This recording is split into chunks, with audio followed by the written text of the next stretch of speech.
It was Thanksgiving night, cold, quiet, and nearly empty outside. I was sick, exhausted, and dragging a heavy bowling ball and tennis rackets while waiting for a late bus. The bus tracker kept glitching 1 minute away, then suddenly 15.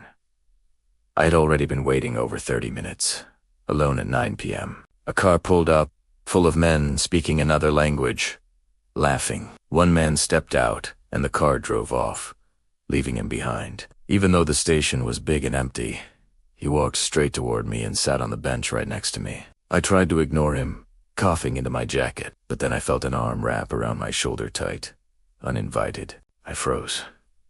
He mumbled, asking if I was okay. I whispered that I was fine, praying he'd let go.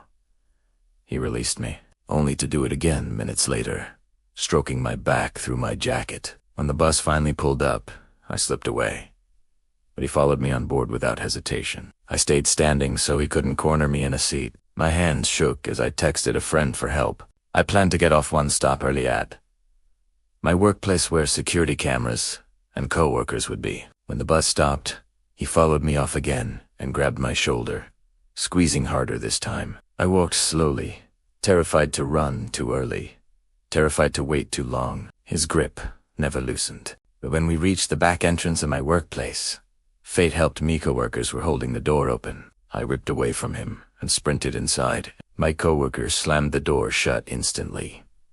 The handle rattled violently. He slammed his fists on the metal door, trying to get in. We called mall security as he paced outside, staring through the glass, like an animal searching for prey. Eventually, he wandered into an ice cream shop across the walkway, watching us through the window. Security arrived, but days later, no one ever told me who that man was, or what he wanted. 2 weeks later, I drove up snowy mountains to visit an old friend, Scott, who I hadn't seen in years. The minute he stepped outside to greet me, something about him felt wrong off, like I was meeting a stranger. His house was old, wooden, quiet, with a long, dark hallway that stretched into pitch blackness. He acted slow, distracted, barely speaking. His eyes kept drifting to that hallway like he was listening for something. That first night, I slept on the couch. Around 2 a.m., I woke up to loud footsteps sprinting across the upstairs floor. They stopped abruptly in a door. No voice, no movement, just silence, hanging over the house. The next night, scraping sounds came from the hallways, low, dragging, like something being pulled. Then a tap on the wall right behind me. One tap. Sharp. Deliberate. The third night, everything escalated. I woke up, paralyzed, unable to move, speak, or breathe properly. And at the end of the hallway, Scott was standing there, perfectly still, staring at me. Then, slowly, he turned and walked into the last guest room, disappearing into darkness. When my body unfroze, I checked the room. Empty.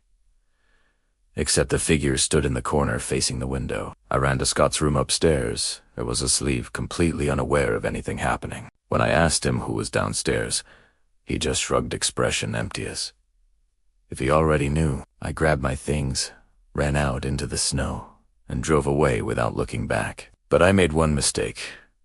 I looked at the house one last time in the window. That same silhouette watched me leave.